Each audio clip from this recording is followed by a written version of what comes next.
Good morning, everyone. How are you? My name is Liz Hines-Misniski, and I will be moderating this session. So do we have all the presenters here? So I'm do you present. want to give me like a little overview of the session and the presenters so that I can introduce you at the beginning of the session? And then we'll get going at 9 o'clock. So who's presenting? Hi, Miranda, how are you? I'm good. How are you? Good, thank you so much.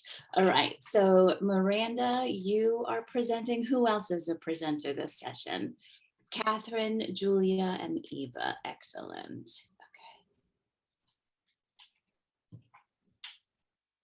Okay, so tell me, what would you like me to say in the introduction? I'll obviously say your names and that we're here to have a great session. And then are you planning for me to keep time? Are you all going to speak for about 15 minutes or less and then questions and answers? 15 minutes, got a nod, so that's good. Excellent. All right, so we will have each person speak for 15 minutes. In which order? I can go first if you want, or unless it's going by the conference presentation. No, that would totally be up to you and what makes sense for your presentation. So I think that's just, that's separate from what you'll do here. Okay. So Julia, you'll speak first. I'll go second.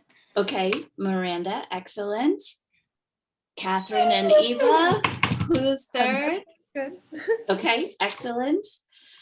And then Eva, you'll bring us home? Sure. Okay, Yeah. and so do you want to speak for 15 minutes and then we'll have time for questions and answers? Sure. All right, what if someone has a question in between? Do you want me to moderate the chat in case anybody puts a question in? How were you envisioning this?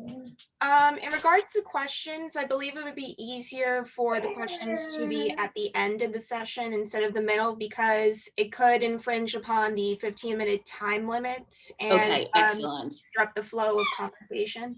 Yeah. Excellent. All right, perfect. And do you each have a title for your presentation or it's all under one umbrella or are there separate titles? I have one title. You do. Do you want to put them in the chat real quick and then I'll be able to see them and read them out when I do the introduction? Good morning, Susan. Good morning, Helen. How are you? Good morning, I'm wonderful. It's very nice to see everyone this morning. It is, isn't it? Excellent, excellent. Okay, so excellent. This is going to be so exciting.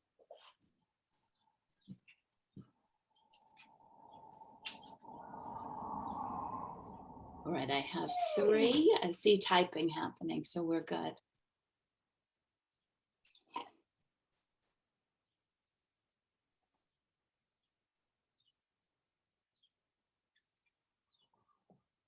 Excellent. Okay.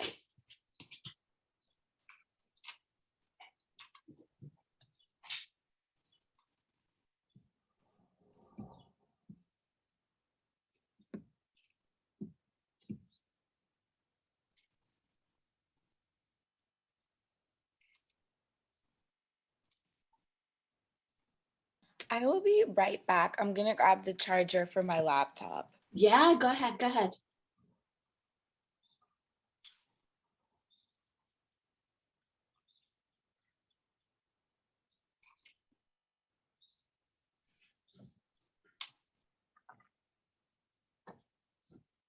How did you all come to put this presentation together?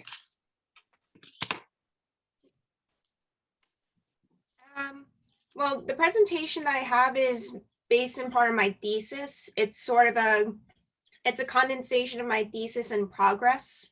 So if it seems a little condensed, that's because there's a lot of information that was placed in it. But originally for my honors thesis, specifically with the analysis 3 concepts with feminist film theory.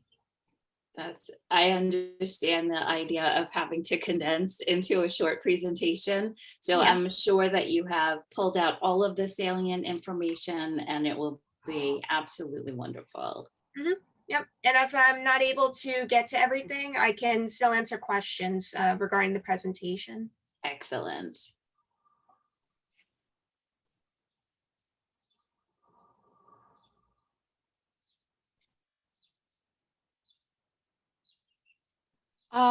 For our bios/intros, can we drop those to you in the chat?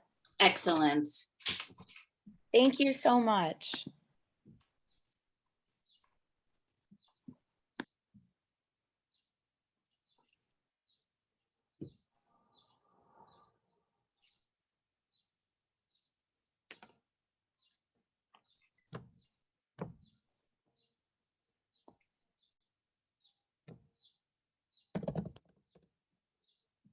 Are you all about to graduate in a couple of weeks? Yeah. Katherine says no. That's I okay. still You got a get to year. Still got a enjoy. year. All right, so that's great. You can expand on your work for another year. Will you continue this line of thinking? Definitely. It's actually turning into a thesis slowly. But I actually created this like last year, and I know my research has expanded from about 7 pages to about 14 pages as of right now. So it's been expensive and fun. That's great. As long as you keep the fun part in there, that I think is the most important.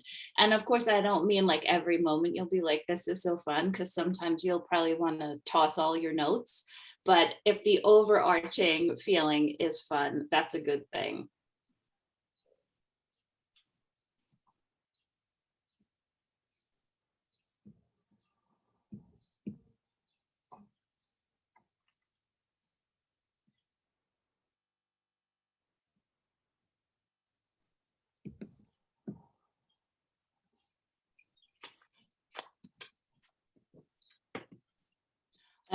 So Helen, in New York, it's kind of gray and cloudy.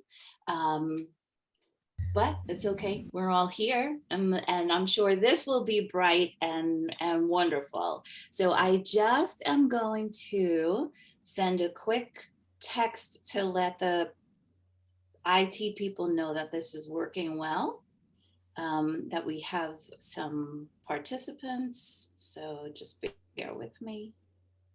I hate to tell you, but it's 82. Oh, it's going to be 82 degrees here in Pittsburgh today. We're having this gorgeous spring. Wow. For letting us know. But it snowed, I think, about what, Kate? About 10 days ago, we woke up and there was snow just after I did a big yard project, as I'm sitting here near tears. I was so mad because I packed all my sweaters, I and know. of course it snowed the day I packed them all. No, Kate, that's just always the kiss of doom there. Don't do that. Hey, good to see you, even via Zoom. Good luck, everyone. Thank you. So I'm just hanging on for a couple more seconds. Eva and Julia, you're dropping in a bio? In the process of doing that now. All right, no worries. I just don't want to start before I have everything.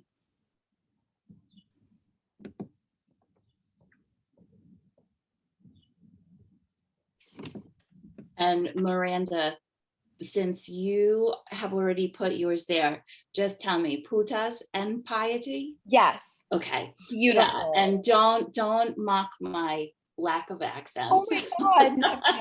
Never. You said that beautifully, by the way. You could have fooled me. It's my lifelong goal to be multilingual, and it still hasn't happened. So one day. You might One hear me day. You might hear me trip over a few names because my presentation today includes both Italian and French names. So Oh, both languages that I'm not very well skilled in, so forgive me. yeah, trust me, it's the same with me. I know a little French and Italian, but still the names trip me up.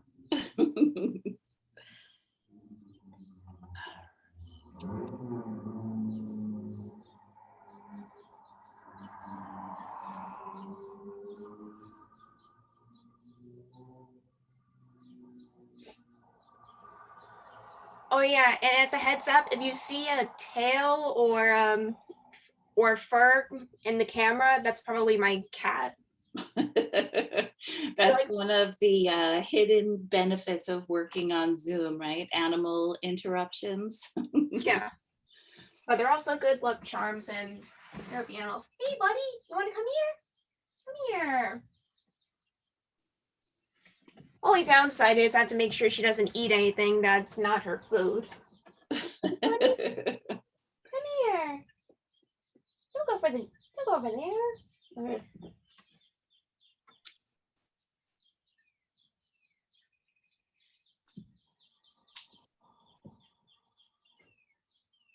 All right, so it's 9:05. Shall I start the introductions? And Eva, by the time I get to yours, you'll be there. All right, so good morning, everyone. Thank you so much for joining us. It's nice to see you on this Saturday morning. We are in for a great presentation this morning. So let me, without further ado, talk a little bit about each of the presenters. Julia Griffo is here. She's a senior undergraduate student at Adelphi University. She's studying for her bachelor's in Spanish and her certificate in translation studies. She was the recipient of the Adelphi University Honors College Summer Research Fellowship for the summer of 2020 to perform research on Hispanic representation in Hollywood. She's currently working on her undergraduate thesis for the Honors College, focusing on the agency of Spanish women in Spanish and American film productions. She will talk to us this morning about transgressive Spanish women and their agencies through film industries in Spain and the US. All right, so then hold on to your hats because we will hear from Miranda-Sofia, who is going to, sorry, let me go back. She is, did we lose her? I'm sorry, I got distracted because I saw that she popped off the screen. So I'll tell you about her and hopefully she'll rejoin in time to speak. All right, so Miranda is 22. She uses she, they pronouns. She's an actor, artist, and exotic dancer. She's Italian, Colombian, and Venezuelan. She was born and raised in New York City. And she's going to talk to us this morning about her topic, which is Putas and piety, the victim sex bomb dichotomy, and the media representation of Latina women's sexuality. Then we'll hear from Katherine Griffin, who's a junior at Point Park University.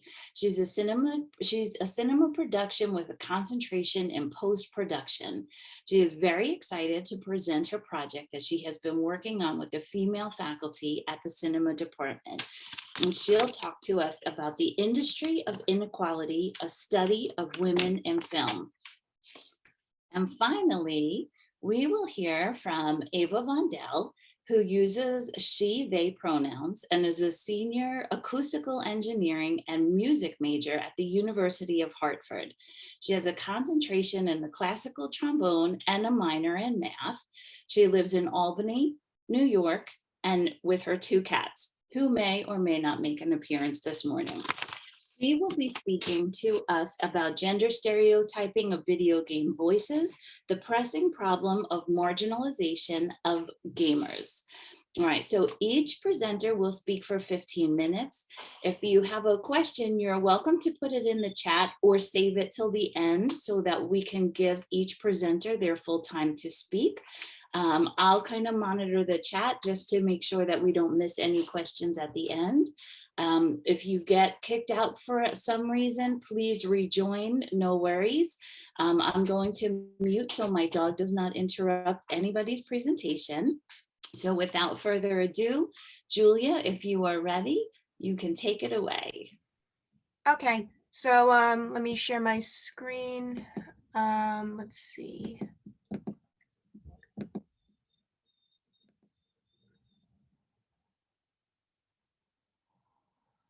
I just enabled it, so you should be able to. Okay, thank you.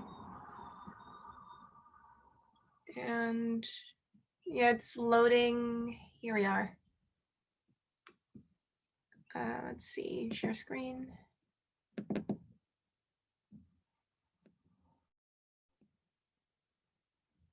And present. All right. Hello, everyone. Thank you all for coming. To start with the introduction, I want to ask a couple of questions. So how many of you know the name Pedro Almodóvar? In the chat box, you could raise your hand. Woody Allen? All right. And Isiar Boyain? Ana Asensio? All right. So the majority of you would probably have the idea of knowing more about Pedro Almodóvar and Woody Allen than say the names Isiar Boyain and Ana Asensio. The latter two are Spanish writers and directors that focus specifically on portrayals of women in Spain. And this connects to my presentation of transgressive Spanish women and their agencies for the film industries of Spain and the United States. So as a bit of an introduction as well, this is a comparative study between American productions and Spanish productions regarding the portrayals of transgressive Spanish women. Now, the definition of transgressive Spanish women, I have as women that act outside the norm of society, specifically more independent-minded, having more autonomy, and also acting outside norms, such as performing actions that may not seem normal or clear-cut. So with this presentation, I want to focus specifically on three themes that are connected with these films: romance, sisterhood, and autonomy. And I want to connect this with the feminist film theory, as with Spanish productions present these women as more normalized and more realistic in a sense, while the American productions focus more on the stereotype instead of the realistic person. And for this, I'm going to focus on the feminist film theories of Laura Mulvey from her essay Visual Narrative and, Laura Mulvey's Male Gaze Theory, and also Claire Johnston's Women's Cinema as Counter Cinema. So the films that I'm going to discuss are The Loves of Carmen from 1948 by Charles Fedor, The Barefoot Contessa by Joseph Mankiewicz from 1954, Vicky Cristina Barcelona from 2008 by Woody Allen, Most Beautiful Island by Ana Asensio. These are the American productions. The Spanish productions are Hola Sasola by Isiar Boyain from 1995, Volver by Pedro Almodóvar from 2006, and Juana la Loca from 2001 by Vicente Ariadne. So the first concept that I'm going to discuss is romance. Romance is the emotional love or connection between characters, which usually focuses between the male and female characters. So the theoretical approach I'm going to use is the male gaze theory by Laura Mulvey from Visual Pleasure and Narrative Cinema, specifically the idea of man as active and woman as passive. So the first film is The Loves of Carmen from 1948. The character here is Carmen, played by Rita Hayworth, who is a gypsy in the city of Seville, who uses her sexuality to seduce and rob men, as well as turn their inhibitions against themselves and bring them to a darker side of their personality. So in this film, romance is presented as a violent exchange of passion between the two characters. The man that she engages with, Don Jose, the soldier in Seville, is attracted to her sexuality. However, while Carmen is the one that initiates the relationship, she eventually becomes the object of desire. For example, in one scene, we have the presentation of the male perspective as dictated by Laura Mulvey's male gaze theory, where Carmen is being observed by Don Jose in a party where she's dancing, and she's the one that's being desired, not the one that's engaging. Instead, afterwards, she becomes more reactive than active as Don Jose becomes more powerful and has more power over her. The second movie with the Barefoot Contessa has Maria Vargas, played by Ava Gardner, who is a dancer from Madrid who becomes a Hollywood actress with the help of a director played by Humphrey Bogart. In this film, romance is presented as a fantastical illusion on the part of Maria Vargas, as she wants to have a life that would satisfy her and feel happy. The film is akin to a Cinderella story with a tragic ending, as Maria Vargas is the Cinderella of the story, and she wants to have her story come true. However, because of that, romance blinds her from realistic expectations that could come about in real life.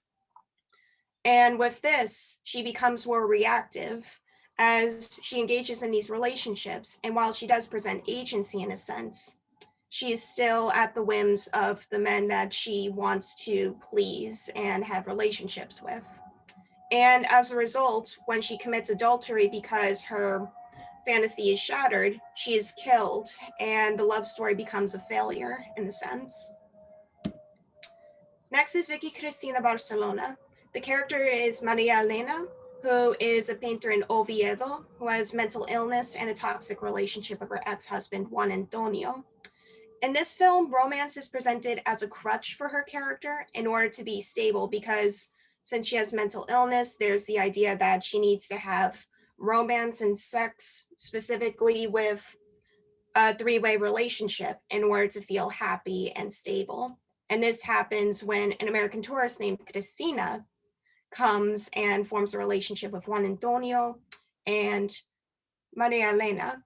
And in this case, romance defines her character. It's the one concept out of all three concepts that I'm going to discuss that supersedes everything.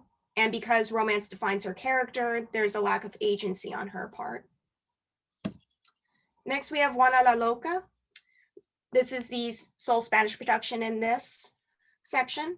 And the character is Juana Primera, who in real life was the Queen of Spain in the early 1500s, who falls madly in love with her husband, Felipe.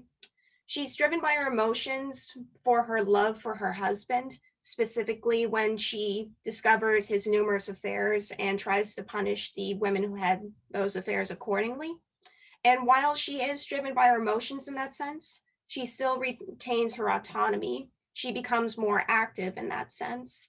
As in one scene near the end of the film, she is not determined to have her emotions dictate her, as she is being questioned by her male court about her sanity. And yet she's able to argue that she's able to rule her kingdom and that she's able to be active against the patriarchy that took place during that time. The next concept I have is sisterhood. So sisterhood is the bond between women through common interests or connections. As a more basic reference, it's the female friendship akin to brotherhood with boys and men. So I'm using Laura Mulvey's male gaze theory again here, as well as Claire Johnston's women's cinema as counter cinema. Now, with Claire Johnston's theory, it's the idea of analyzing the oppression of women and making a statement through that, as in challenging the theory of oppression. And this is present in some of these films, with the majority of them being Spanish productions. So with Vicky Cristina Barcelona, you have sisterhood being defined by romance. There's the capability of having sisterhood, as Cristina and Maria Elena show ties of friendship in the beginning of the relationship, despite being hostile towards each other. However, it then becomes romantic when the three-way relationship has them sharing a kiss in the darkroom, as presented in this photo, and being more engaged in sexual relationships. However, this is destroyed when romance comes into play, specifically with romantic competition, but also because of the lack of satisfaction, specifically on the part of Cristina. Cristina decides to end the relationship because she doesn't feel satisfied. And Maria Elena is angry about that because she feels that Cristina is taking advantage of it. And the sisterhood is destroyed because of that destruction of romance. And there's less focus on camaraderie in this sense and more on romantic competitions and romantic breakdowns. So it's less more about sisterhood and more about romance coming in, the usual male concept of romance coming in to destroying the sisterhood concept. Now we have Ora Sassola. So this film tells the story of two 20-year-old women in Spain that decide to travel in order to find a home and employment. So the main character, La Nina, is the focus of the film. And one of the main themes in it is sisterhood, specifically between her and her best friend, Trini. Sisterhood here is presented as a realistic friendship and relationship between the two. The friendship provides emotional support and happiness for them as they come from dysfunctional families. However, it's more realistic in a sense where, despite the positivity, there are also negatives to the relationship, such as arguments, different ideas about what femininity is or what home is. For example, La Nina wants more independence and wants to be more, have more of a wanderlust, while Trini focuses more on typical femininity and wants to have a stable home that is akin to the traditional family. However, despite that, there's still the negotiation between the positives and negatives, where they're able to support one another and be able to enjoy each other's company. And there's also the idea of friendship over family, as the friendship here provides a stable connection, with Trini coming from a foster family that hadn't treated her well, and La Nina coming from a family with an abandoned mother and a father who hit her when she had an argument with him. Now, Volver is presenting sisterhood between the female characters, especially for the main character, Raimunda. So Raimunda bonds with the women in the film, specifically with her mother Irene near the end of the film, and her daughter Paula and her sister Soledad or Sole. And it shows how it provides support, but also how providing the support for various events can be beneficial, such as when her husband is murdered by her daughter in self-defense, her reunion with her mother, and in addition to one of her friends having cancer named Agustina. Now, the relationship of Raimunda and Irene is maternal, as Irene is the mother of Raimunda, but there's the focus on repairing their bond after familial trauma. And because of this bond being reestablished, there's more positivity with the relationship. Next, we have Juana la Loca. This is a more minor case because sisterhood isn't the main concept focus in Juana la Loca, but it does bear mentioning. There is sisterhood between Juana and her handmaidens, or the assumption of sisterhood. However, romance comes into play, with which, like Vicky Cristina Barcelona, has the male concept of romance destroying that concept of sisterhood, as there are romantic rivalries between Juana and her handmaidens, as her handmaidens are having relationships with Felipe. There's even one scene in the film where Juana gets new handmaidens that are quote unquote more ugly, so they don't have relationships with Felipe. And because of that, there's less trust involved, as she can't trust her handmaidens who may have relationships with her husband. And then we have Most Beautiful Island, which I would consider a hybrid between Spanish and American productions in a sense, because it's an American production, but it has the perspective of a Spanish woman who is Ana Asensio, who stars, wrote, and directed the film. So the friendship presented here is between Luciana and a Russian immigrant named Olga. Now, what makes this different is that while they bond together through living on the fringe as illegal immigrants, Luciana is taken advantage by Olga. And there's this idea that while there's the positives of the relationship, there's the idea of deception in this as well. Olga tricks Luciana into serving as a bet for a gambling club that takes advantage of her status as an illegal immigrant. And while Luciana could absolutely not have a relationship with Olga anymore, she feels pity and saves her from a dangerous situation that could have resulted in Olga's death. So while there is deception involved, she still feels that she has to defend Olga because of their statuses as illegal immigrants being taken advantage by the people in the club. Finally, there is Autonomy. So autonomy is the capability of making independent decisions on the part of the individual without outside influences. So I'll use Laura Mulvey's visual pleasure narrative cinema again, specifically with these 4 films. So Hola Esta Sola, we have the characters that actively seek out ideas and objects in life, such as home, family, and love. And the decisions by these characters have central positions in the narrative, and they're not really defined through typical femininity.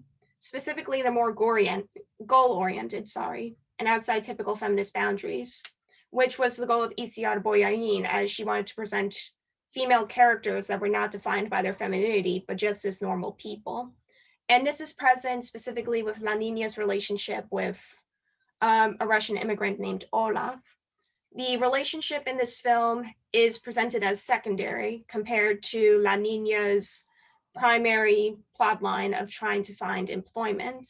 And that relationship ends while she does feel heartbroken. She still has her goals in mind, and that doesn't deter her from going forward and trying to find purpose in life.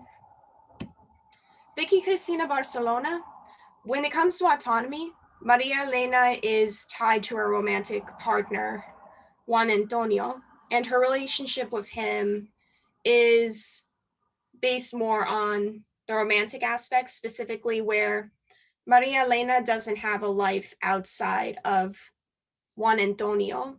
She is passive in that sense, where even though she can react to all these situations and try to be more active, she's still tied to Juan Antonio and she can't escape that relationship.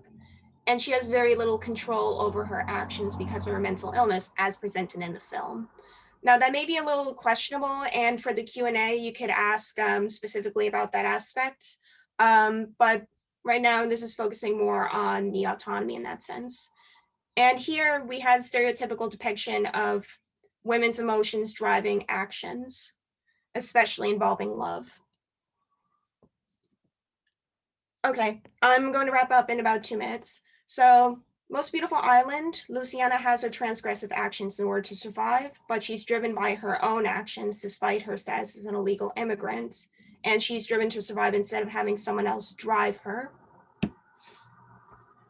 Juana la Loca, so despite the concept of romance being present and sort of having an influence, Juana is still determined to have autonomy in her presence as Queen of Spain, as she makes a speech to the court and convinces everyone that she's sane.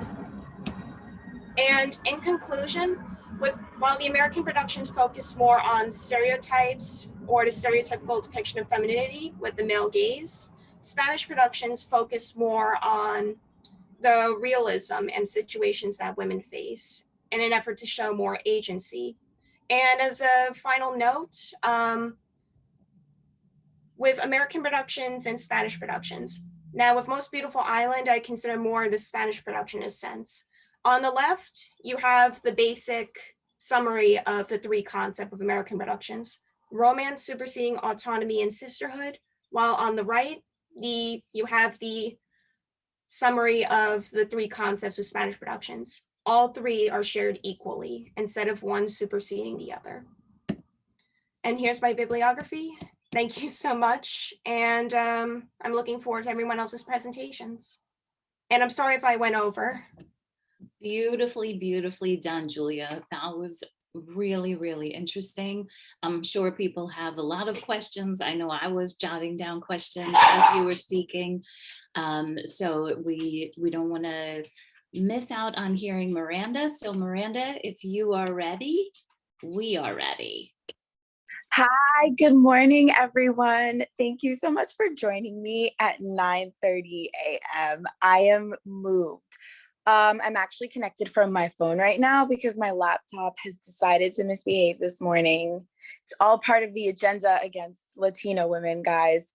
So what I'm gonna do is share my presentation with you from my phone. If for whatever reason it's foggy, let me know that that's the case. And so start broadcast, here we go. Okay,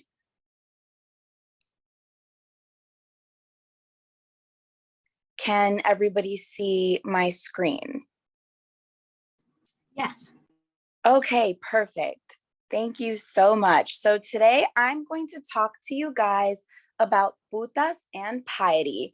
That is my shorthand for the victim/sex bomb dichotomy, which is the binary identity that the media uses to control and limit the representation of Latina women's sexuality.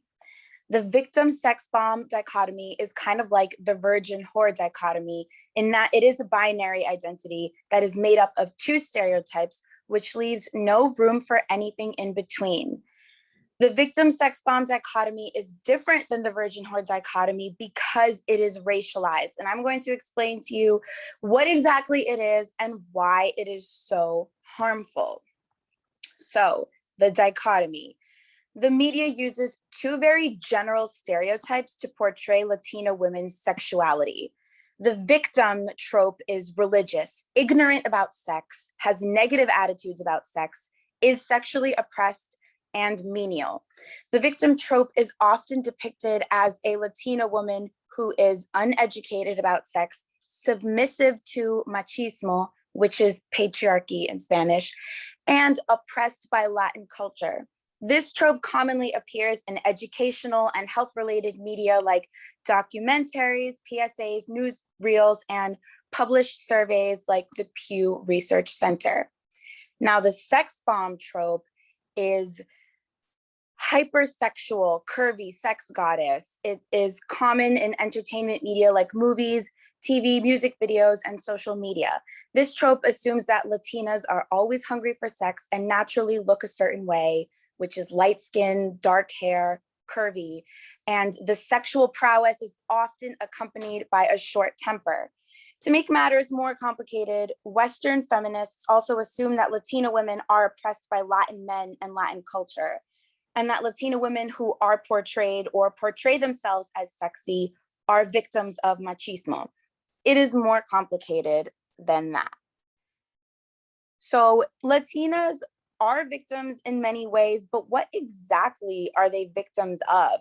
Studies about Latina women's sexuality and sex in the Latin community emphasize fertility, teen pregnancy and teen parenthood, negative attitudes towards contraception and abortion, naivete and sex negativity, the age of first intercourse, which is usually very young, like 16, 17 as compared to other races, and the submissiveness of Latina women.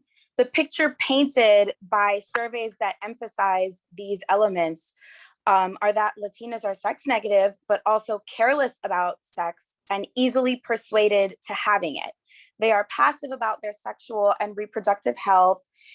And at the same time, blame is put on machismo, patriarchy in the Hispanic community, and Marianismo, the cult of purity and hyperfemininity.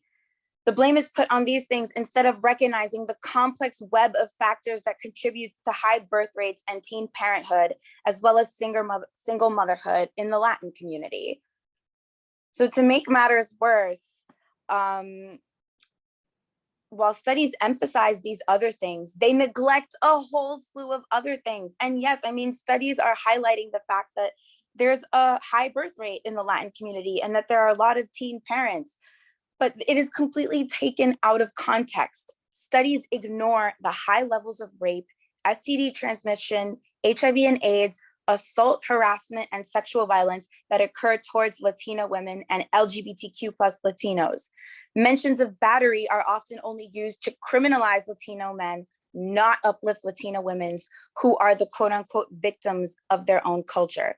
There's no discussion about body image and mental health, and statistics assume that Latinas come from the same place, neglecting to mention important demographics like who in these statistics are Afro and Indigenous Latinas, who are disabled Latinas, who are LGBTQ plus Latinas. They make no difference between ethnicity and nationality. If we get a statistic like 27% of teen mothers are Latina, we don't know who in that study is Afro-Dominican and who is a white and Indigenous mixed Ecuadorian. Writing this paper and doing this presentation was really hard for that reason, because Latinas are lumped together in this giant sum that doesn't at all honor the vast diversity of identities in the Latin community. So this victim trope is most present in the medical and educational media. And what forms the basis of this trope are surveys like published by Pew Research Center, which unfortunately, you know, it's a great organization. They offer so much valid information, but they absolutely are pushing forward this idea. I mean, researching this paper, every paper about sex in the Latin community was about fertility and teen parenthood.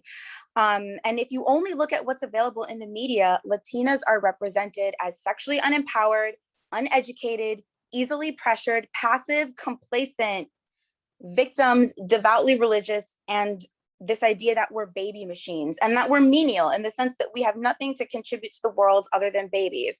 I found this meme on Instagram of Nadia Suleiman, who she's not even Latina, but in a while ago, she had an IVF fertilization and had 8 babies. And somebody took this picture and captioned it, "When you hug a Latina for too long." And, you know, I was like, ha ha for a second, but it's really painful because someone's making a joke out of the fact that Latina women do not have access to sexual and reproductive health care. And whoever made this, just, it was in bad faith and has no idea what they're actually making fun of. So here's the fun trope, the sex bombs and spicy Latinas. So this trope is that Latinas are hypersexual, always down for a good time. We're curvy, voluptuous, and light-skinned. This trope excludes Black and Indigenous Latinas from being considered desirable. We are also shown to be hot-tempered, crazy, and exotic. This trope is often synonymous with being foreign, and we love pleasing our man. We are servile, and the hot temper is often like verging on crazy and unstable. I see this meme all the time. It says, dating a Latina, you get a girlfriend, a mom, a masseuse, a nurse, a chef, and a psycho all in one. And it's like, you are saying that we're sexy, servile, and crazy. Like, that is not at all a compliment. And then this one says, when you leave your white wife for a Latina, and then it's like a Clorox box that says 40% thicker, 2 times better. And that is so, it's clever. Whoever made that meme is clever, but it's also really insidious because in addition to the fact that it's stereotyping us as being sexy, it's like our bodies then become synonymous with this idea that we're subservient. So the spicy Latina trope is based off of, you know, objectification, right? But it goes beyond turning us into sexual objects. In my paper, I break down these words more because they're often used interchangeably, but they're all different forms of objectification that have separate consequences. Exotification marks us as foreign objects, despite the fact that 18% of Americans identify as Latinos. Latinidad has become synonymous with being foreign, and that's xenophobic. That is so deep xenophobic and undermines the contributions that Latinos have made to the United States and the fact that we've been here since the very beginning. So sexualization is tricky. It is considered by many people to be positive racism, which is an oxymoron. I'll give you an example. People say, well, what's wrong with being stereotyped for being sexy and desirable? Isn't that a good thing? And the thing is that since sex appeal is a form of social currency, when an ethnic group gets sexualized, people think that that's a positive thing because that is seen as something people like about you. But it's actually not, because in addition to pigeonholing us into a very narrow set of identities, sex appeal is the only form of social currency that is open to Latina women right now. And in addition, you know, people look at women like J-Lo and Shakira and Becky G and think of them as victims because, oh, they're forced to portray themselves as sexy. But actually, J-Lo and Shakira and Becky G use the only form of social currency available to them to gain power, influence, and wealth. And in Shakira's case, she opens doors for a lot of other Latino performers to get access to these things too. It's a different way of looking at it. I write about that in my paper too, that Western feminism does not know how to address this problem without being racist and biased towards the efforts that Latina women have made. And then I have racial fetishism, which is an extreme version of the above two. I go into this very deeply in my paper, guys. Racial fetishism is like a living horror movie. It completely destructs identity. It is dangerous. Individual body parts and features like hair color and skin color become sexualized. And when we start getting into that territory, I mean, that is so dangerous because you completely strip people's humanity away. So what are the consequences of the victim sex bomb dichotomy when you just have these two identities where Latina women are either victims or hypersexualized? Well, Latina women face, like, we don't even know how much workplace sexual harassment Latina women face because they don't report it. They don't report it. And what I found in my research is that a lot of Latina women say, well, because we're more sexual, it makes sense that people would want to treat us that way. I'm not going to advocate for myself because I don't really think that it's my fault or that it's worth it. And that's really, really, really sad. And it's actually similar for Black women because both Black and Latina women stand to lose a lot from advocating for themselves. A lot of this also has to do with language barriers. And this, if you're undocumented, you're going to be less likely to go against your employer. It also lends to romantic and sexual discrimination, as you can see in this meme here that says, when you have sex with a Latina and she don't get pregnant. I mean, that hurts my feelings. It's more than just being offended, it's hurtful. And rape and sexual violence in the Latin community. I mean, Latina women are more likely to be raped as compared to white women, less likely to report it. And we don't even know the statistics because no one cares to investigate and no one's reporting. So I think thesis, I'm using the word thesis for lack of a better term, but in my paper, I analyzed this problem and I'm like, well, why? Why is the media so forcefully shoving this idea down people's throats? And I think it's because people are scared. So by 2060, Latinos are going to be 1/3 of the US population. Already we're 18%. And we are rising. Latina women are getting like 13% of all bachelor's degrees right now. I mean, we're all over the place. We're all over the Super Bowl. We're in the Supreme Court. We're all over the music industry right now. And I think that is really making a lot of people feel threatened. And these stereotypes are used to undermine our achievements and try to stunt our growth. But don't worry, everyone, when we're 1/3 of the population, it's just going to be more bachata and reggaeton and rice and beans. Everyone's going to have a good time. That's what I keep telling people who want to build walls and restrict immigration. That is my presentation, guys. I don't know if I have some time left, but if I do, I'm so happy to answer questions. Thank you so much, Miranda. You have just 40 seconds left of the 15 minutes. So if anyone has a pressing question, they can ask now. Otherwise, we can hold off until the end. I know I am really enjoying this morning's presentations. So I'm looking forward to seeing what Kathleen or hear what Katherine and Ava have to say. So Katherine, do you want to get started? And does anybody have a super pressing question for Miranda before we go on? You got a comment that says you did a lovely job despite the technical snafus. I would not have even known you had a snafu had you not announced it. So you are a pro, my girl. All right, Katherine, without further ado, I will stop talking. Go for it. Thank you so much. Here, I'm gonna share my screen. Hello, everybody, and good morning. I'm so excited to talk with you all today about something that's been on my mind since I actually started here at the university. I love how we started here our presentations this morning with being in front of the camera and the women in front of the camera. Now we're going to switch to behind the camera and behind the scenes and the women behind the scenes. So my presentation is about the industry of inequality, a study of the women of film. So a big thing I'm just going to point out is, what's the big deal? Why are we talking about something that should have, we do have laws today about equality in the workplace and against gender discrimination. What's the big deal about, women in film? Aren't they treated equally? And the small answer is no, not really. And here's the numbers. In both national and international industries of film, women are consistently overlooked and underrepresented as equal artists. Their stories are extremely powerful, yet we don't always have the opportunity to see these films when going to a theater.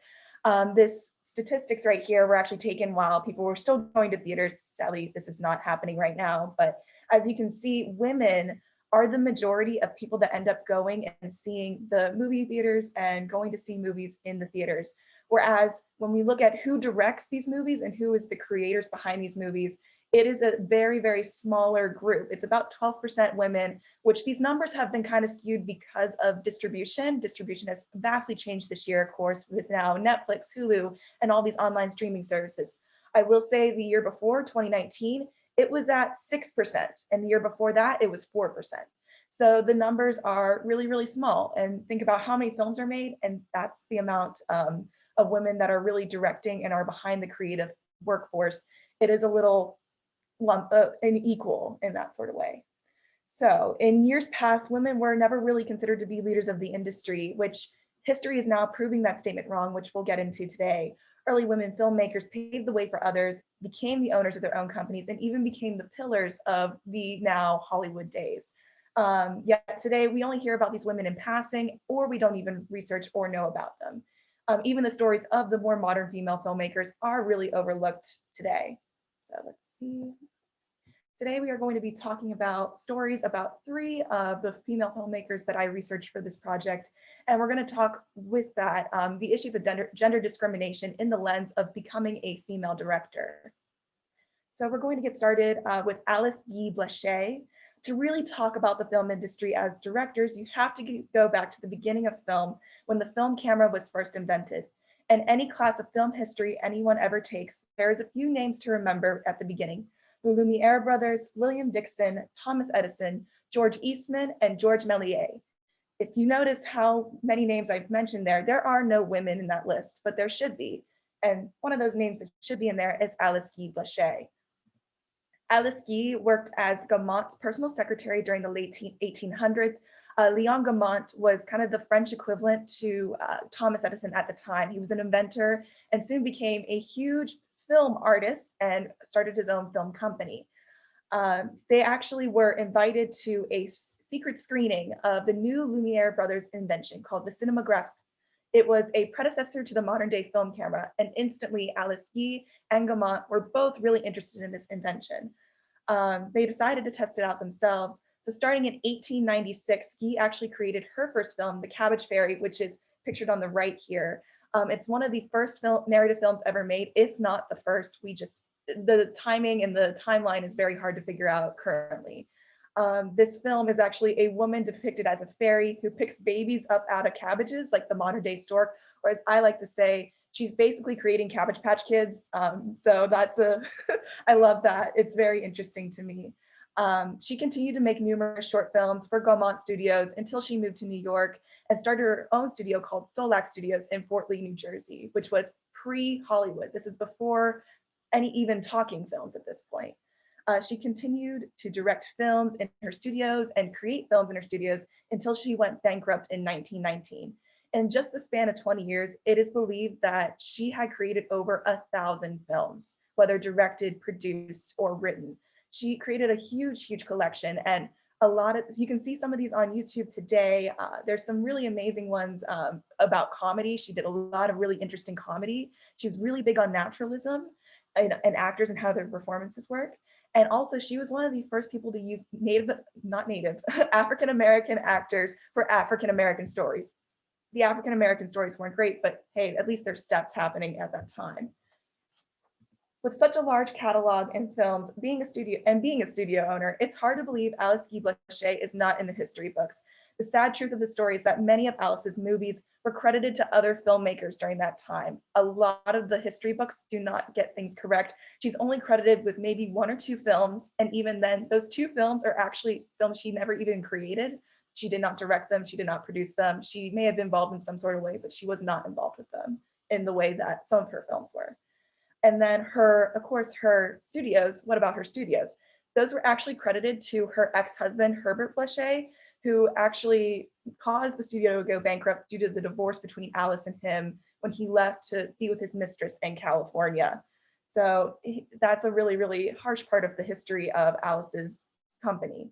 Of course, Alice Guy Blaché and her daughter too did try to fix the history books in her later years, but with how film was kept during the time, it was very, very hard to correct everything. And just now we're starting to hear more and more about her story, but a lot of her information and a lot of the things about her have been lost to history.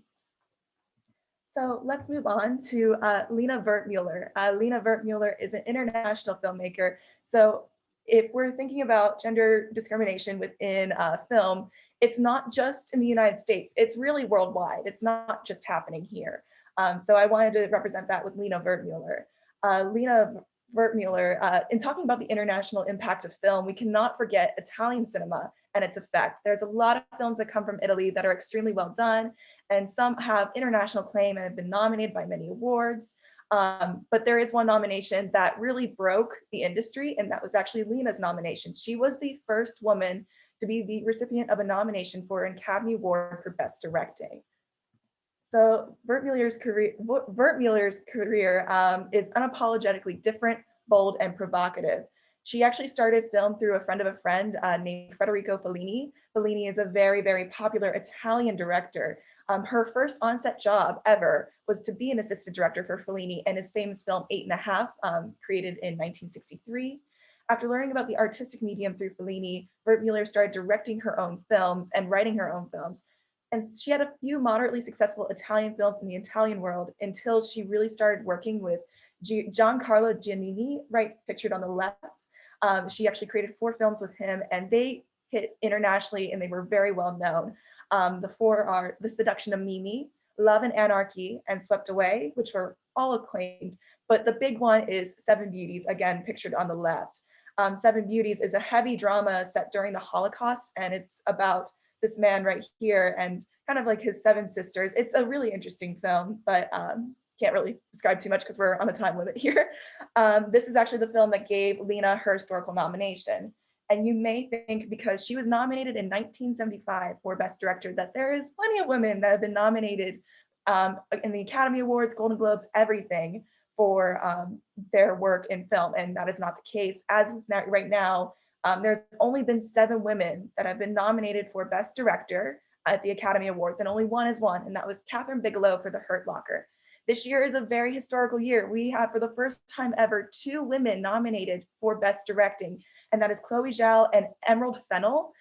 So you're living in history, everybody. It's really amazing what you're seeing today. But again, we're still waiting for things to come. And not only that, there's usually about 5 directors nominated per year for the Academy Awards.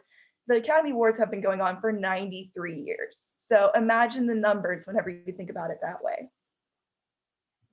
Oh, and also a big thing to also mention is that Lina did come to America after creating Seven Beauties. That was something that kind of happened because she broke all these boundaries and all these borders that a lot of places were offering her jobs after Seven Beauties. So of course she took up on the offer, moved to America, and decided to start directing here. But there's this statement in this industry that's you're only as good as your last film. And her first film in America didn't do so good. So since then, she has not directed in America. She has gone and reverted to screenwriting, but she directs some films in Italy, and that's really it. Her directing career kind of ended and kind of fizzled out over time because she had a bad film in the United States. She's still around today too, by the way. She's in her 90s. She just got an honorary Oscar recently. And she's still working in the industry today. So I wanted to switch into the more modern side of filmmaking, and I really wanted to represent this as Ava DuVernay. She is really an amazing director and has an amazing story and does such amazing work as a director and as a person too. And looking at all the different women directors, there's still a group missing from the narrative, and that is women of color. They're often not seen in many industries, and the film industry is not an exception. White women directors have been around since the beginning of the art, whereas women of color really didn't start appearing in film history until the 90s. That is 100 years after filmmaking was created, and roughly about 30 years ago today. So we are still experiencing some of their firsts. So Ava was a second career director. She started directing at 32 years old. Her catalog of work in both film and television represents a lot of firsts for the women of color. DuVernay was the first African-American woman to be nominated for a Golden Globe for Best Director and a nomination for the Best Picture at the Oscars for her hit film, Selma, pictured on the right. She was the first one. Ava DuVernay was the first African-American woman to win Best Director prize at the Sundance Film Festival for her film Middle of Nowhere in 2012. She was the first woman of color to direct a film with more than $100 million budget in 2018 with Disney's A Wrinkle in Time. DuVernay's work in television also has some acclaim with popular television show Queen Sugar and Netflix limited series called When They See Us. Television work for women like Ava DuVernay is just as bad as narrative features. According to Women in Hollywood, an organization that advocates for gender diversity and inclusion, out of all broadcasted television shows during the 2018 to 2019 season, had a whopping 77% of no female creators at all. That means there's no women in the writing room, there's no women directing this television series, and there's no women producing these stories. So if you look at that, that's a huge, huge chunk of people. Like, think about that. Only 23% are really having women in the same room. Because of this, network studios do have ways to try to give women opportunities. They try to create internships at the studios, and that goes for film too. But then again, there's still a lot of situations within the industry and the gender discrimination between workers. I actually was hearing a lot of interviews from female directors, and there was one that explained that she had an amazing internship, but the person she was working for was known never to talk to women, never to work with women. And she actually became like very distraught by that, to the point that she ended up, leaving the internship without a job referral. It seems that the chances that women are given are few and far between. And Ava does try to fix that. She does a lot of work for the help of not just women, but women of color too. She does a lot of work with trying to include all different people within the industry to create movies together, including a new project that she's creating called Array Now, which is a huge online network for people of color to interact with one another and possibly get jobs from that. But again, she's a small fish in a very, very big pond. There has to be systematic change over so many different people. And I think Ava's really starting that, but it's going to be a while in a process. So in conclusion, at the beginning of history, film, women were considered to be pioneers. They were part of the experience. They were part of the work, but the playtime was over at some point and they got pushed out of the circle. So women in the film industry are not always given the opportunity to tell their stories the way they want to. So though the industry is becoming still very diverse, there's still a very, very long way to go until we come out of this industry of inequality and we finally see the equal representation we need to see as female filmmakers. And those are my citations. Thank you. Well, I think it's really apt to note that the sun is coming out in New York. And I feel like each presentation is making the weather better and better. It's just such a great way to spend the morning. All right, Eva, are you ready? I am. All right, take it away. All right.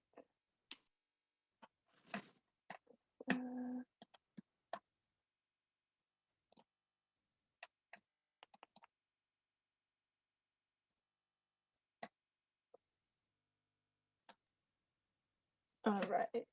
I think it's all set up. And then perfect. So hello, everyone. My name is Eva Von Dell. Like we mentioned earlier, I'm an acoustical engineering and music major at the University of Hartford. And today I'm going to be talking about gender stereotyping of video game voices, looking at the pressing problem of marginalization of gamers. Now, when I say the word gamer, what do you immediately think of?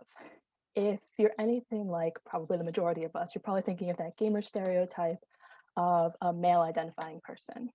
So would you be surprised to find out that in a 2020 study, 41% of gamers identify as female? And this might seem high, but this has actually been very consistent over the past 15 or so years that the study has gone on. In that time, we've seen anywhere from 38 to 48% of gamers identifying as female. Now, 48%, that's about half and a half in terms of gender if we're looking at just male and female. And yet we still see video games being marketed towards this perceived male audience. And we see that in terms of how female characters are portrayed in terms of what their body looks like, how they're overly sexualized in their clothing. We also see women being objectified or just seen as objects in general. Think of a car racing game. You see women in bikinis screaming on the sidelines. They're like trees. They're just background noise, essentially. They're not real characters or people that are fleshed out that you can play as. So think about what that's doing to female gamers out there. They're seeing themselves stereotyped, pushed into a box, marginalized. And we see that in terms of how they're done visually. But what about how these characters are portrayed orally? What about their voices? Is there any kind of stereotyping in terms of that? And it turns out there is. So Milena Dramova has done some fantastic research looking at gender stereotyping of characters, female characters specifically, in fighting games.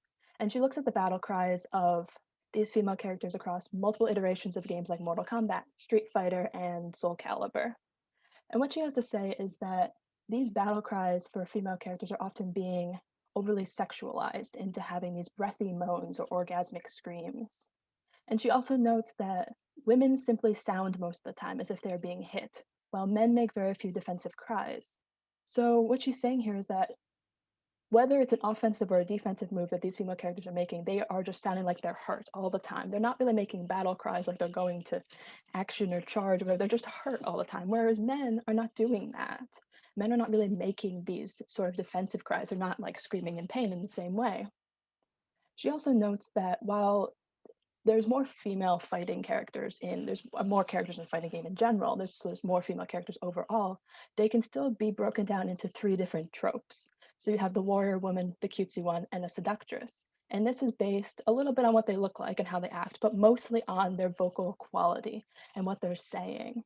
And so if you think about all of these different characters across all these different games, and there are 3 women out there, that's all you get. There's 3 types. And so think about, again, what is that doing to the female gamers? If you want to pick one, apparently you're one of these 3 options. That's all you get. So what I really liked about this study was her focus on character vocalizations. And so vocalizations, for the purpose of what I'm talking about here, are any kind of non-word spoken sound that a character is creating. So if you're familiar with The Legend of Zelda, think of Link's "yeah," it's that kind of sound to it.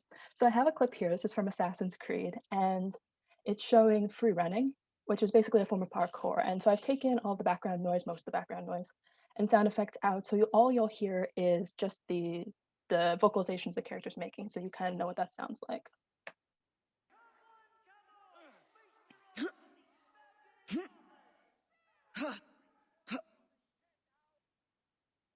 So that's a small example, basically, of what I'm looking at for the purpose of this research. I took a look specifically at the Assassin's Creed franchise, and I looked at 4 different games, all which had female playable characters as your main character. I started off looking at Assassin's Creed Liberation in 2012, which was the first game.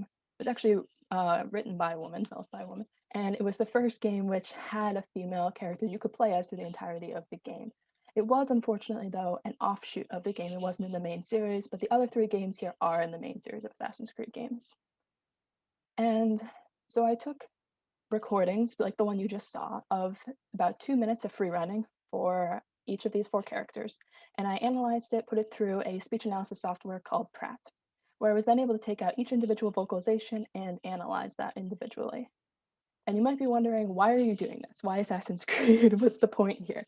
And so where this stemmed from was I was watching a playthrough of Assassin's Creed Liberation, and I noticed this sound that this character was making. And it's one of her most common vocalizations when she's free running. She only has so many, but it happens very often. I call it a hiccup for the purpose of this. And it sounds like, it's got this like 2-part to it. And it doesn't sound like the common noises where you think like a huh or something, some sort of sound that made sense. And I was trying to figure out, why does this sound off to me? And it reminded me back to that paper I mentioned earlier on the fighting games, where Milena Dramova talks about how female voices are sexualized and are breathy or moan-like in quality. And I felt like this kind of had that quality to it. And I wanted to see if I could quantify that. So I'll play the sound for you. There's a couple of different vocalization in this clip. It's specifically the first one that she makes I'm talking about, but you'll see the concept.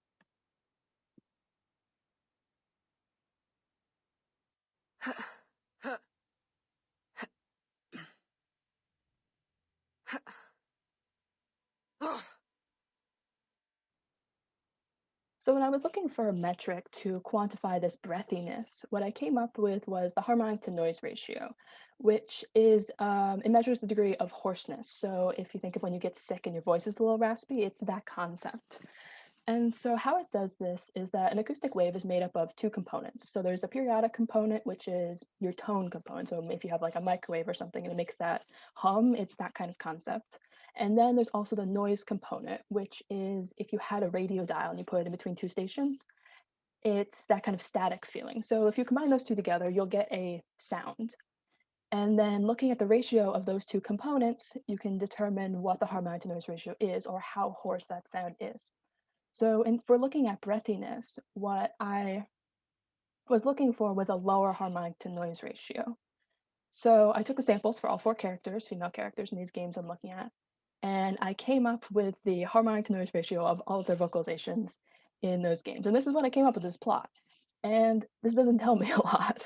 It's cool, there's some interesting things about it. So if we look at Assassin's Creed Odyssey, that's the second to the right in the orange, you'll notice that that one has the lowest harmonic to noise ratio. The little X's are the mean harmonic to noise ratio. They are like here, as I hope you can see my mouse, I don't know.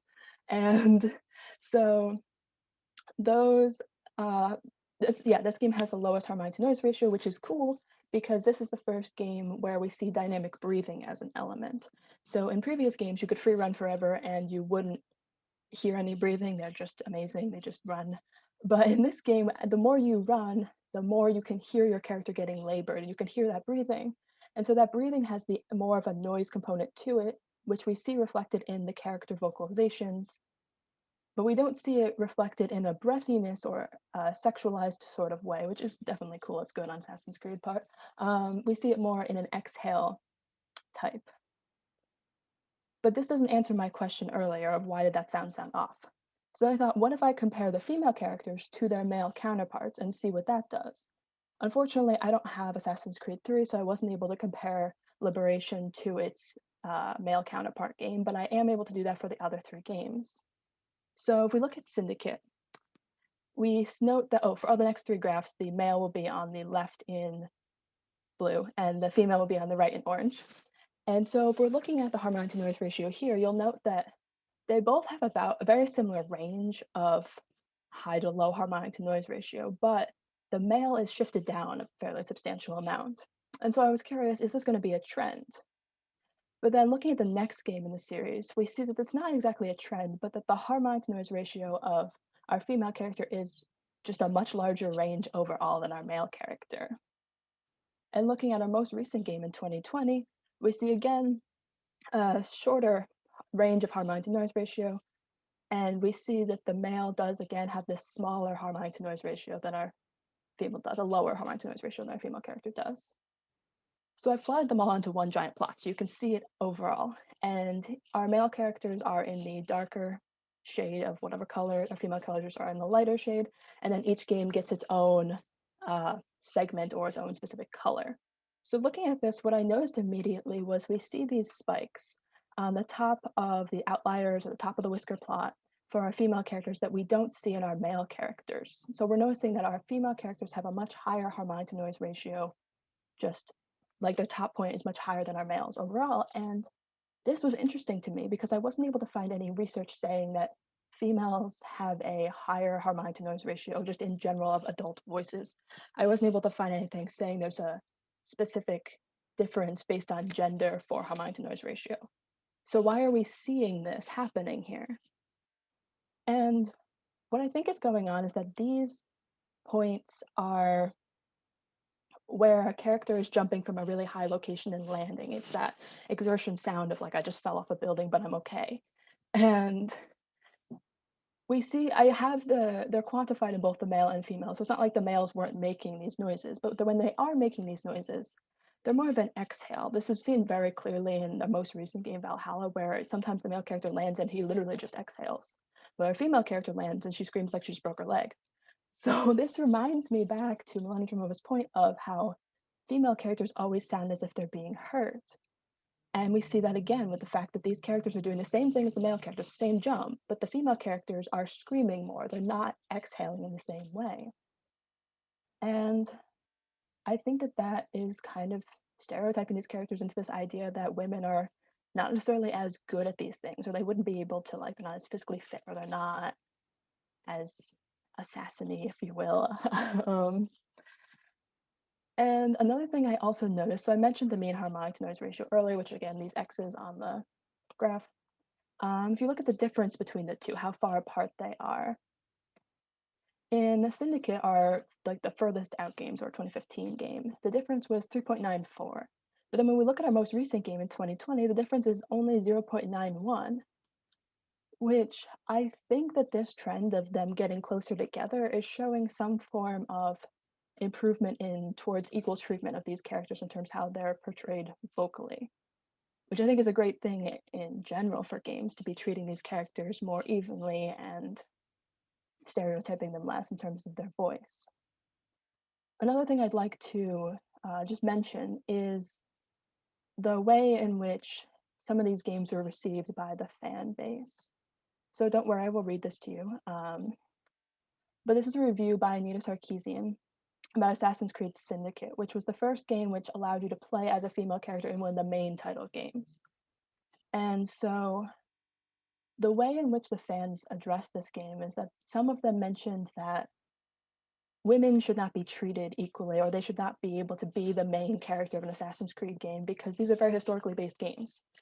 So women weren't treated like that in that time period. Why should they be treated like that in this game? And what she has to say on that is that while it might seem unrealistic to imagine women who are treated and respected as full human beings in 1868, realism is not really the goal in a game where assassins and Templars have been waging a centuries-old war over artifacts created by an ancient civilization, and where you can leap from the top of St. Paul's Cathedral into a pile of leaves and walk away unharmed.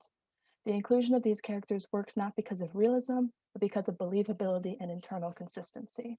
That believability is a result of the developer's conscious decision to make the presence of these characters normalized and respected by everyone else in the game. And this is such an important point that she's making about the developer's conscious decision towards making these characters believable. This is something we really need in gaming, is that games should not just be made by men, about men, and for men. As we saw earlier, 41% of gamers this year alone identify as female. And yet we still have a lack of female characters in general in games, and we have a lack of accurate representation of females, which is only marginalizing these female gamers further into saying that these games are not meant for you and that you shouldn't be part of this community. But that doesn't change the fact that they are part of this community, and they should be part of this community. And so we need more diverse voices in games. Women should not be broken up and say, you are one of these 3 lanes, that's all you get. And this is all there is for women. There needs to be more in terms of that, and more in terms of more developers and more focus on not stereotyping these characters, not only how they look visually, but also how they sound orally. Thank you so much. Again, my name's Eva. If you have any questions, feel free to ask here, or you can email me at vondell@hartford.edu. Thank you.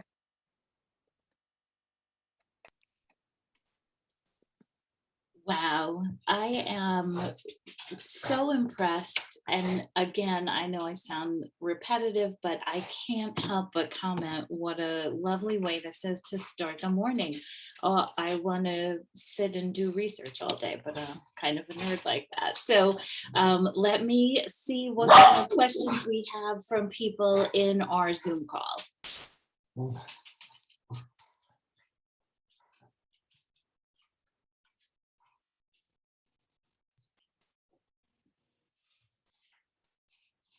If we have a question, how should we ask it? In the chat?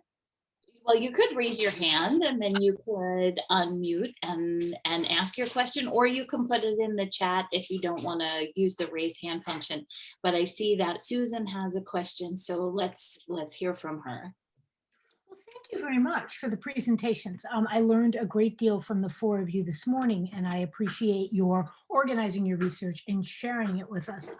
However, this was not terribly uplifting. And so we've sort of seen women restricted in what they can do, whether they're behind the camera, in front of it, whether they're in a writing room, whether they're, producing games, whether they're playing games. And so as you look forward, where do you see creative avenues that may either permit more space for women to be the creators, or that will shift in a way that allow women to be different consumers, that they might be able to consume media that is more addresses their interests perhaps more directly. I mean, the video game case is so interesting because the data is so clear that, half your audience is reduced to either like, somebody leaping off a building top or in some kind of mini bikini, and that's kind of it. And so I wonder, where do you see the spaces that you think could become more inclusive of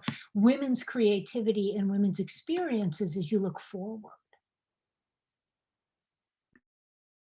So I think I can talk a little bit about my thoughts, at least for video games, in that I think a really good space for it is in indie games, because those kind of independent projects allow people to kind of create whatever they want, and some of them are really successful. The unfortunate thing with that is that they're indie games, so they're not like you're at the end of like the target end cap like Assassin's Creed games I focused on here are. So it's kind of this concept of how are we getting these fantastic game developers or sound designers or whatever who are in these indie games, how are we getting them into those really popular like AAA type games? That I don't know exactly, but I think that's a start at least. Yeah, I definitely agree with Ava on that because it's also the same with, say, film industry. For example, Most Beautiful Island was an independent film specifically. There's an award ceremony called the Independent Spirit Awards, and it was nominated there. And with indie films, you have a lot more female directors around that area. And sometimes when it comes to studios, they go for sometimes they go for indie directors for directing some of their films. An example would be Chloe Zhao for Nomadland specifically, because now she's directing a Marvel movie called Eternals, and there's a lot of good faith there. And the only issue there with that is that while independent films does allow for more creativity, especially with women creators, writers, directors, the main issue is distribution specifically, because there has to be a lot of faith that these films would do well, and it's all about how they're marketed specifically. And sometimes there's this idea that, oh, women pictures aren't going to sell because they're written or directed by women. But there's more faith behind that. If you don't focus on the gender, focus on the good story in that aspect, there should be more progress in that sense, if that makes sense. To build off what Julia said, yeah, there's actually, I did a little bit of research about women in the independent film industry, and it goes from about 50% of women being directors within like the student world to 25% in the independent film industry to about 6% in the big studio industry. So that is like something that we're seeing, and like women do pop up in the independent film industry, but it doesn't always translate to the studio industry. It is very difficult to go from one medium to the next. It's something that it's still really hard today to see women try to transition into that. Ooh. There's actually a good question in the chat from Helen Fallon. Do you think that because of the pandemic opening up more opportunities via streaming, do you think that this will continue and open up more success financially for women involved in these industries as well? And to go on that, I believe yes, because this is just a theory of mine. I'm not sure if it's supported really, but there's this idea that when it comes to films, usually when they're directed by male directors, there's the idea of more bankability where they'll be able to make more money. I guess an example would be, say, Zack Snyder and his films, say with DC. While compared with women, there are no really opportunities with the exception of Patty Jenkins for Wonder Woman. But because of the pandemic, streaming, the benefits of streaming with this is that unlike films, there's not really a reliance on financial success in a way. For example, you don't have to make a quota or worry about box office revenue to see whether it's successful or not. They're just on the streaming services. And if there are barriers for women with the studios, streaming services allow for more creative freedom, for more opportunities to show films, and they have a much wider distribution when you think about it, because Netflix, for example, has over 150 million subscribers worldwide. So it could definitely help with, say, showing stories not only by women, but also women of color, like Black stories, Asian stories, and other stories in general that studios may not want to do because of the idea of bankability and whether they would sell or not.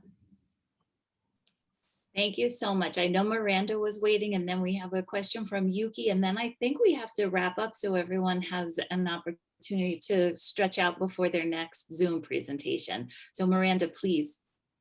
That is such a good question, both questions. And I don't know the answer to that because I'm speaking as a Latina woman. And right now, the platforms where we are having the most visibility is TikTok, YouTube, and Instagram.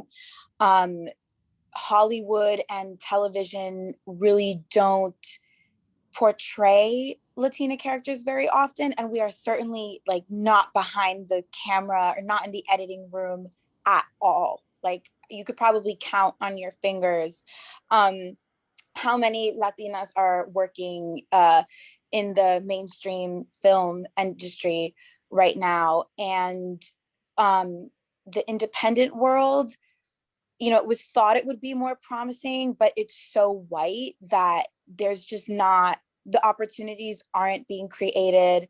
Funding isn't really being given to Latina filmmakers. So right now it's social media and the music industry, which is limited, but